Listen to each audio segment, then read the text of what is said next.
Bismillahirrahmanirrahim. Bismillahirrahmanirrahim. Assalamualaikum warahmatullahi wabarakatuh. Alhamdulillah wassalatu wassalamu ala Rasulillah wa ala alihi wa sahbihi wa man wala. La haula wala quwwata illa billah. Jemaah yang dirahmati Allah. Alhamdulillah segala pujian bagi Allah yang telah memberikan anugerah kenikmatan kepada kita. Terutama anugerah kenikmatan berkah, yaitu berkah hidup dan berkah sehat di tengah COVID-19 yang sampai saat ini belum ada tanda-tanda untuk melandai, tapi grafiknya terus menanjak.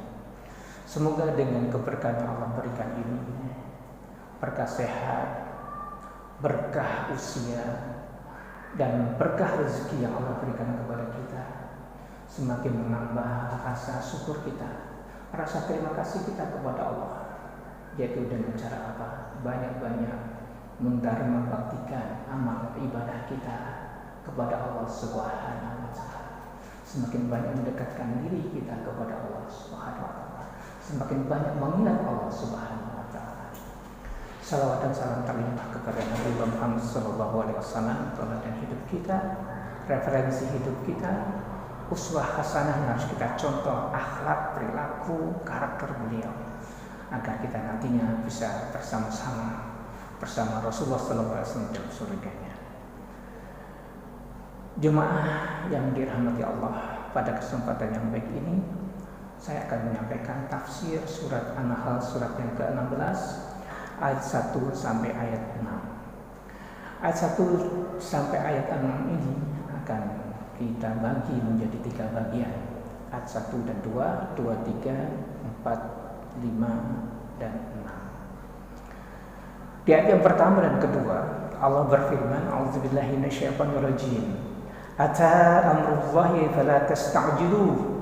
Subhanahu wa ta'ala amma yusyrikun.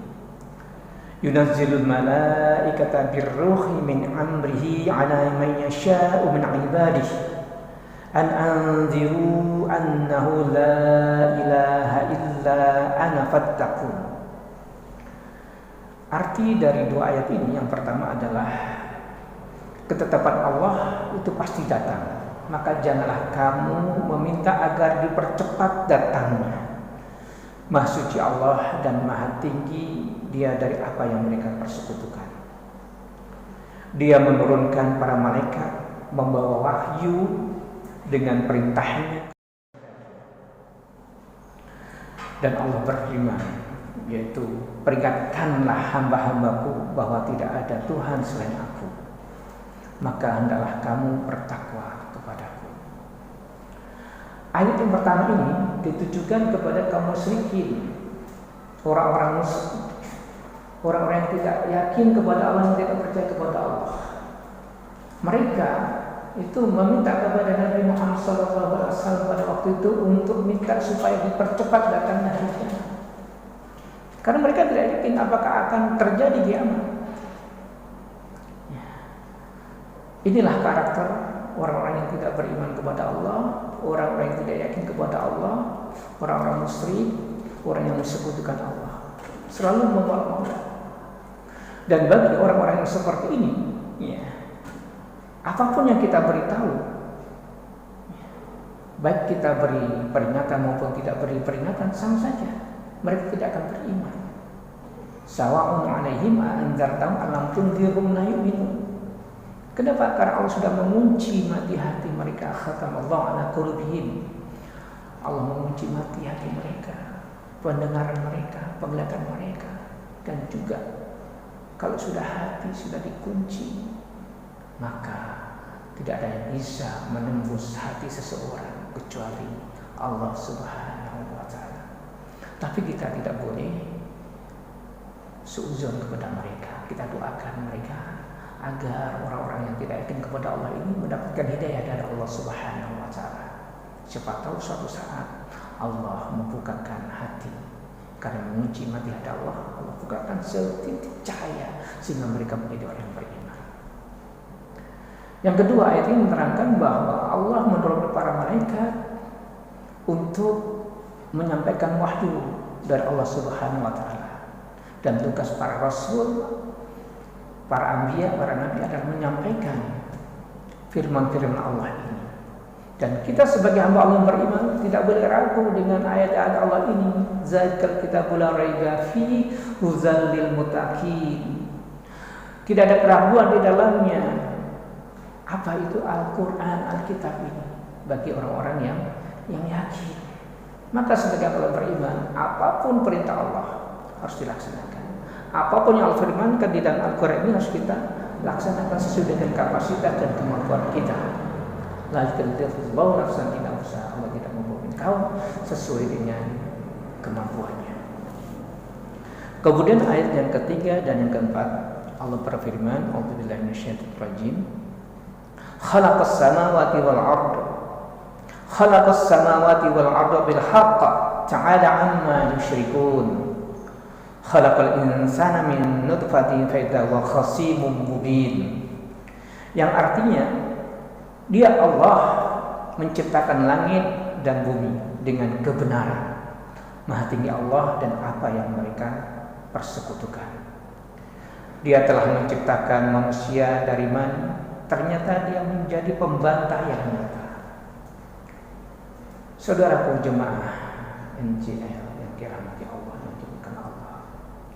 Ayat ini menegaskan kembali.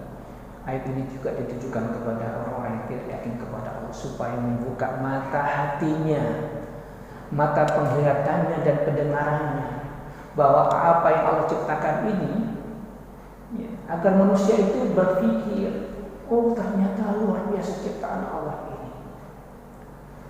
Inna fi khalqis samawati wal ardh wa ikhtilafil laili wan nahar laayatil lil albab. Sesungguhnya apa yang ada di langit dan di bumi ini, ini ciptaan Allah semuanya. Dan pergantian ada siang dan malam itu sebagai tanda-tanda kebesaran Allah bagi orang yang berakal. Nah, orang yang musyrik tidak memikirkan hal ini. Dia mengatakan bahwa apa yang terjadi di alam ini merupakan fenomena alam, hukum alam semata. Mana hukum Allah? Karena dia tidak yakin kepada hukum Allah, dia tidak meyakini bahwa alam semesta ini, jagat raya, makrokosmos ini adalah ciptaan Allah. Apalagi mikrokosmos, ciptaan yang kecil yang ada pada diri manusia. Allah menciptakan rambut, Allah menciptakan kepala, Allah menciptakan badan, tangan, lidah, mata, telinga dan sebagainya, jantung yang bisa berdetak, paru-paru yang bisa mengembang dan mengendis. Kalau mereka itu mengatakan itu kan hukum alam. Tapi yang menciptakan alam siapa? Allah Subhanahu wa taala. Dan kita harus meyakini hal itu kalau kita sebagai hamba beriman dan yang berakal.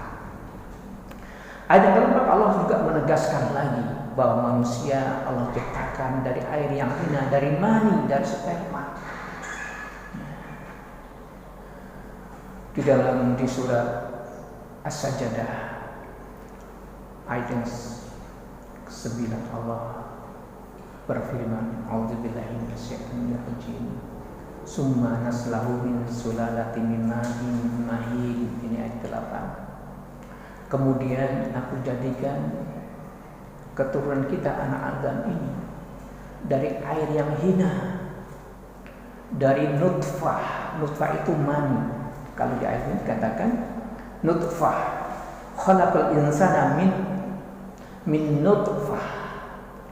Sesungguhnya manusia itu diciptakan dari mani. Mani itu bagaimana sih? Itu dikatakan di surah As-Sajdah air yang hina. Memang mani itu hina. Kalau tercecer misalnya, kita akan merasa jijik. Supaya apa? Supaya manusia itu tahu. Dikatakan dari mani air yang hina, supaya manusia itu tahu diri, supaya tidak menyombongkan diri. Tapi karena kekuasaan Allah, kasih sayang Allah, summa sawwahu wa nafakha fihi min ruhi wa ja'ala lakum sam'a wal absara wal afidah qalilan ma tashkurun. Kemudian Allah sempurnakan ciptaan manusia yang asalnya dari air yang hina tadi. Allah sempurnakan, laqad khalaqnal insana fi ahsani taqwim. Taqwim sempurna. Allah jadikan pendengaran, Allah berikan telinga, Allah berikan mata, kemudian Allah gerakkan jantungnya, qalb hati ini. Tetapi apa kata Allah di ayat ini? Qalilan ma tashkurun. Sedikit sekali orang yang mensyukuri Allah. Kembali kita sebagai hamba yang beriman harus menyadari bahwa alam semesta ini adalah ciptaan Allah. Kalau kita naik pesawat melihat orang yang ada di bawah terasa kecil sekali. Begitulah kita kecil di hadapan Allah. Makanya kita tidak boleh menyombongkan diri. Yang boleh sombong itu adalah Allah Al-Mutakabbir, sifat yang baik dari Allah, nama yang baik, Asmaul Husna dari Allah Al-Mutakabbir, yang maha sombong. Allah boleh sombong karena Allah yang menciptakan alam semesta. Manusia suruh bikin nyamuk saja tidak bisa. Tidak bisa manusia bikin lalat, tidak bisa. Bikin pesawat bisa, bikin nyamuk tidak bisa. Allah maha segala-galanya. Jakarta Raya, gugusan galaksi yang ribuan, miliaran, itu semua yang menciptakan adalah Allah Subhanahu wa Ta'ala. Sehingga orang yang mengimani akan hal ini, akan penciptaan alam semesta ini, akan semakin menundukkan hati. Dia tidak akan merasa dirinya hebat. Allah tidak mau ada yang menyombongi dirinya. Yang boleh sombong hanya Allah. Manusia tidak boleh sombong. La yadkhulul jannata min qalbi misqala dzarratin min kibar. Tidak akan masuk, tidak akan pernah mencium bau surga jika di dalam qalb manusia ada seberdebu kesombongan. Kemudian ayat yang ke-5 dan ke-6 Allah berfirman, wal an'ama khalaqaha lakum fiha dif'un wa manafi'u wa minha ta'kulun wa lakum fiha jamalun hina turihuna wa hina tasrahun. Nah, di dalam ayat ini Allah berfirman, dan hewan ternak telah diciptakannya untuk kamu. Padanya ada bulu yang menghangatkan dan berbagai manfaat, dan sebagainya kamu makan. Dan kamu memperoleh keindahan padanya ketika kamu membawanya kembali ke kandang dan ketika kamu melepaskan ke tempat pembalaan. Jemaah yang dirahmati Allah, Allah. Ayat ini menjelaskan kepada Allah bagaimana Allah memberikan fasilitas kepada kita. Allah memberikan binatang ternak bukan untuk dianiaya, bukan untuk dijadikan bahan untuk game atau untuk judi, tetapi binatang ternak itu dimanfaatkan. Dagingnya bisa dimakan, kulitnya bisa digunakan untuk bikin tas, dompet dan sebagainya. Nah, susunya bisa diminum, proteinnya yang luar biasa. Nah, ini sebagai bentuk kasih sayang Allah kepada hamba-Nya. Allah memberikan fasilitas yang kita nikmati saat ini. Itu adalah pemberian dari Allah Subhanahu wa Ta'ala. Supaya apa? Supaya kita bisa mensyukuri nikmat Allah dan bisa kita manfaatkan untuk kepentingan yang benar, bukan untuk kepentingan yang tidak benar. Misalkan diperjualbelikan, dijadikan sebagai alat perjudian, ini sebagai bentuk cara memanfaatkan yang tidak benar, mengeksplor kekayaan sumber alam yang tidak pada tempatnya. Dan inilah nantinya akan mendatangkan kemurkaan dari Allah Subhanahu wa Ta'ala. Saudaraku yang dirahmati Allah, jemaah kiranya dimuliakan Allah. Demikian tafsir ayat 1 sampai 6 ini. Mudah-mudahan dengan kita merenungi ayat demi ayat tadi semakin menambah rasa kedekatan kita kepada Allah, semakin menambah ketakwaan kita kepada Allah, semakin menambah rasa takut kita kepada Allah, agar kita senantiasa untuk tidak melanggar perintah-perintah Allah.